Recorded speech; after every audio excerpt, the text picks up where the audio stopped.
ಡ್ಯಾಂನಿಂದ ನಾಲೆಗಳಿಗೆ ನೀರು ಬಿಡುಗಡೆಗೆ ಒತ್ತಾಯಿಸಿ ಹರಿಹರ ಬಳಿ ರಾಷ್ಟ್ರೀಯ ಹೆದ್ದಾರಿ ಪಕ್ಕ ರೈತರು ಹೋರಾಟವನ್ನು ನಡೆಸ್ತಾ ಇದ್ದಾರೆ. ಭಾರತೀಯ ರೈತ ಒಕ್ಕೂಟದ ನೇತೃತ್ವದಲ್ಲಿ ಪ್ರತಿಭಟನೆಯನ್ನು ನಡೆಸಲಾಗ್ತಾ ಇದೆ. ರೈತರು ಹಾಗೆ ಪೊಲೀಸರ ನಡುವೆ ತಳ್ಳಾಟ ನೂಕಾಟ ನಡೆದು ಹೋಗಿದೆ. ಹೋರಾಟದಲ್ಲಿ 1000ಕ್ಕೂ ಹೆಚ್ಚು ಅನ್ನದಾತರು ಭಾಗಿಯಾಗಿದ್ದಾರೆ. ರೈತರನ್ನ ವಶಕ್ಕೆ ಪಡೆದಿದ್ದಾರೆ ಪೊಲೀಸರು.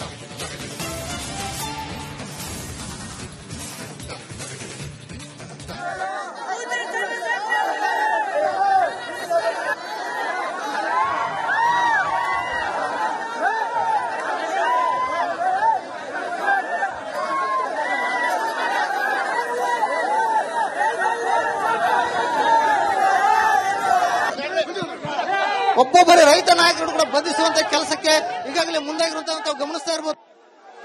ಭದ್ರಾ ಜಲಾಶಯದಿಂದ ನೀರು ಬಿಡಬೇಕಂತೇಳಿ ಒತ್ತಾಯಿಸಿ ರೈತರು ಆ ಪ್ರತಿಭಟನೆಯನ್ನು ಹಮ್ಮಿಕೊಂಡಿರುವಂತದ್ದು. ದಾವಣಗೆರೆ ಜಿಲ್ಲೆ ಹರಿಹರ ಹೊರಭಾಗದಲ್ಲಿರುವಂತಹ ರಾಷ್ಟ್ರೀಯ ಹೆದ್ದಾರಿ 48ರಲ್ಲಿ ಆ ಪ್ರತಿಭಟನೆ ಆರಂಭವಿರುತ್ತೆ. ಏಕಾಏಕಿ ಆ ಪ್ರತಿಭಟನಾ ನಿರತ ರೈತರು ರಸ್ತೆ ತಡೆ ಮಾಡುವಂತ ಕೆಲಸವನ್ನು ಮಾಡ್ತಾರೆ. ಹೆದ್ದಾರಿಯನ್ನ ಆ ಏಕಾಏಕಿ ರಾಷ್ಟ್ರೀಯ ಹೆದ್ದಾರಿ ಮೇಲೆ ಬಂದು ರೈತರು ಕೂತ್ಕೊಂಡು ಅಲ್ಲಿ ಒಂದು ಪ್ರತಿಭಟನೆ ಮಾಡುವಂತ ಕೆಲಸವನ್ನ ಮಾಡ್ತಾರೆ. ಈಗ ರೈತರಿಗೆ ಮತ್ತು ಪೊಲೀಸರು ಸಾಕಷ್ಟು ನೂಕು ನುಗ್ಲಾಟ ಕೂಡ ಆರಂಭವಾದ್ರೆ ಭದ್ರಾ ಜಲಾಶಯ ಈಗಾಗಲೇ ಆ 184 ಅಡಿ ಇರುವಂತಹ ಭದ್ರಾ ಜಲಾಶಯದಲ್ಲಿ 178 ಅಡಿಯಷ್ಟು ನೀರು ಬಂದಿರುವಂತದ್ದು. ಸೊ ಆ ನಿಟ್ಟಿನಲ್ಲಿ ಈಗ ನಾವು ಭತ್ತವನ್ನ ಬೆಳಿಬೇಕು, ಭತ್ತ ಬೆಳೆಯೋಕೆ ನಮಗೆ ಆ ನೀರು ಬೇಕು, ನೀರು ಬಿಡಿ ಅಂತೇಳಿ ಸಾಕಷ್ಟು ಒಂದು ಮನವಿಯನ್ನ ಮಾಡಿಕೊಂಡಿದ್ರು.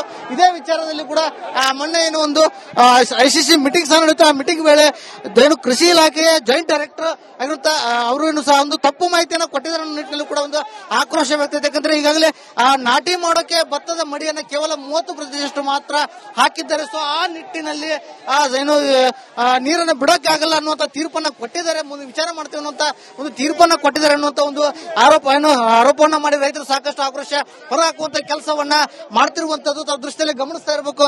ಈಗ ಬಂಧನ ಮಾಡುವಂತ ಕೆಲಸ ಅಂದ್ರೆ ರೈತ ನಾಯಕರನ್ನ ಬಂಧಿಸಿ ಕರೆದುಕೊಂಡು ಹೋಗುವಂತ ಕೆಲಸವನ್ನ ಮಾಡ್ತಿರುವಂತದ್ದು. ರೈತ ನಾಯಕರನ್ನ ಮಾತಾಡಿಸುವಂತ ಕೆಲಸ ಮಾಡ್ತಾನೆ. ಏನಿವತ್ತು ನೀರು ಬಿಡ್ತೀವಂತ ಬಿಡ್ಲಿಲ್ಲ, ಅದಕ್ಕೋಸ್ಕರ ಇವತ್ತೆಲ್ಲ ಬಂದ್ ಮಾಡಿದ್ವಿ. ನೀರು ಬಿಡಬೇಕು, ಇಲ್ಲ ಮಂತ್ರಿ ಮಾನ್ಯಗಳೆಲ್ಲ ರಾಜೀನಾಮೆ ಕೊಡಬೇಕು, ಅಲ್ಲಿವರೆಗೂ ನಮ್ಮ ಹೋರಾಟ ಇರ್ತದೆ ಅಂತ ಹೇಳಿ ಇವತ್ತು ನಮ್ಮನ್ನು ಅರೆಸ್ಟ್ ಮಾಡ್ತಾರೆ. ಮಾಡ್ದವರೆಲ್ಲ ರವಣ್ಣನ ಎತ್ತಿದಕ್ಕಿದ್ದಾರೆ, ನಮ್ಮನ್ನ ಎತ್ತಾರೆ.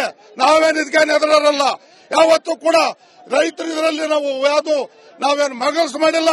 ನ್ಯಾಯವಾಗಿರೋ ಹಕ್ಕು ನೀರು 75 ಅಡಿ ನೀರು ಐತೆ, ನಮಗೆ ಬಿಡಬೇಕು.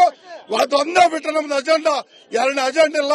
ನಮಗೆ ಬೇಕೇ ಬೇಕಂತೇಳಿ ನೀರು ಈ ಸಂದರ್ಭದಲ್ಲಿ ಯಾವುದೇ ಕಾರಣಕ್ಕೆ ಇವತ್ತು ರಾತ್ರಿ ಎತ್ತಿದ್ರ ದಾವಣಗೆರೆ ಬಂದ್ ಮಾಡ್ತೀವಿ, ನಿರಂತರ ಹೋರಾಟ ಮಾಡ್ತೀವಿ ಅಂತ ಹೇಳಿ ನಮ್ಮ ಜೊತೆ ಮಾತನಾಡುವಂತ ರೈತ ನಾಯಕರನ್ನು ಸಹ ಬಂಧನ ಮಾಡಕ್ಕೆ ಪೊಲೀಸರು ಮುಂದಾಗ್ತಿರುವಂತದ್ದು. ರೈತ ನಾಯಕರಾಗಂತ ನಾಗೇಶ್ವರ ಅವರು ಸಹ ಈಗ ಬಂಧಿಸುವಂತ ಕೆಲಸಕ್ಕೆ ಪೊಲೀಸರು ಮುಂದೆ ದೃಷ್ಟಿಯಲ್ಲಿ ಗಮನಿಸ್ತಾ ಇರಬಹುದು. ಒಬ್ಬೊಬ್ಬರೇ ರೈತ ನಾಯಕರು ಕೂಡ ಬಂಧಿಸುವಂತ ಕೆಲಸಕ್ಕೆ ಈಗಾಗಲೇ ಮುಂದಾಗಿರುವಂತ ಗಮನಿಸ್ತಾ ಇರಬಹುದು.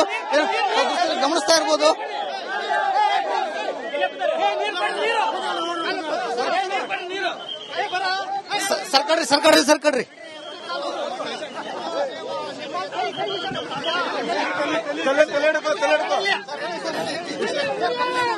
ಯಾವುದೇ ಕಾರಣಕ್ಕೂ ನಾನು ಎತ್ತೆಕೊಂಡೋದ್ರು ಪರವಲ್ಲ, ಗುಂಡಿಟ್ಟೋದ್ರು ಪರವಲ್ಲ. ಸಾಕಷ್ಟು ಈಗಾಗಲೇ ರೈತ ನಾಯಕರು ಬಂಧಿಸುವಂತ ಕೆಲಸ ಆಗ್ತಿರುವಂತದ್ದು ದೃಷ್ಟಿಯಲ್ಲಿ ತಾವು ಗಮನಿಸ್ತಾ ಇರಬಹುದು.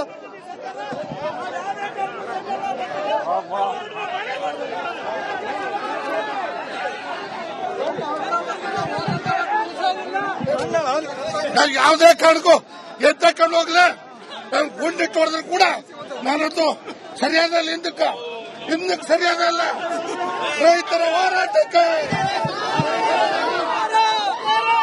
ರೈತ ವಿರೋಧಿ ಸರ್ಕಾರಕ್ಕೆ, ರೈತ ವಿರೋಧಿ ಜಿಲ್ಲಾ ಮಂತ್ರಿಗೆ, ರೈತ ವಿರೋಧಿ ಜಿಲ್ಲಾ ಮಂತ್ರಿಗೆ ತಾವು ಈಗಾಗಲೇ ದೃಶ್ಯದಲ್ಲಿ ಗಮನಿಸ್ತಾ ಇರಬಹುದು. ಪ್ರತಿಯೊಬ್ಬ ರೈತ ನಾಯಕರನ್ನ ಬಂಧಿಸುವಂತ ಕೆಲಸವನ್ನ ಮಾಡ್ತಿರುವಂತದ್ದು. ಯಾಕಂದ್ರೆ ರೈತರ ಸುಮಾರು 1000ಕ್ಕೂ ಅಧಿಕ ರೈತರು ಭದ್ರಾ ಅಚ್ಚುಕಟ್ಟು ಭಾಗದ ಕೊನೆಯ ಭಾಗದ ರೈತರು ಇಲ್ಲಿ ಒಂದು ಪ್ರತಿಭಟನೆಯಲ್ಲಿ ಭಾಗಿಯಾಗಿದ್ರು.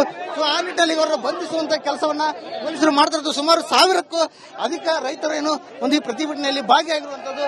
ಸುಮಾರು ಪೊಲೀಸರು ಅಂದ್ರೆ ಎಲ್ಲ ಠಾಣೆಯ ಮುಖ್ಯ ಪೊಲೀಸ್ ಹಿರಿಯ ಅಧಿಕಾರಿಗಳು ಸಹ ಬಂದಿದ್ರು. ರಾಷ್ಟ್ರೀಯ 48 ಈಗ ಬಂದ್ ಮಾಡುವ ನಿಟ್ಟಿನಲ್ಲಿ ಕೂಡ ಅವರು ಆಕ್ರೋಶ ಹೊರಹಾಕಿರುವಂತದ್ದು ದೃಶ್ಯದಲ್ಲಿ ಗಮನಿಸ್ತಾ ಇರುವಂತ ಸಾಕಷ್ಟು ರೈತರು ಈಗಾಗಲೇ ಬಂಧನಕ್ಕೆ ಒಳಗಾಗಿರುವಂತದ್ದು.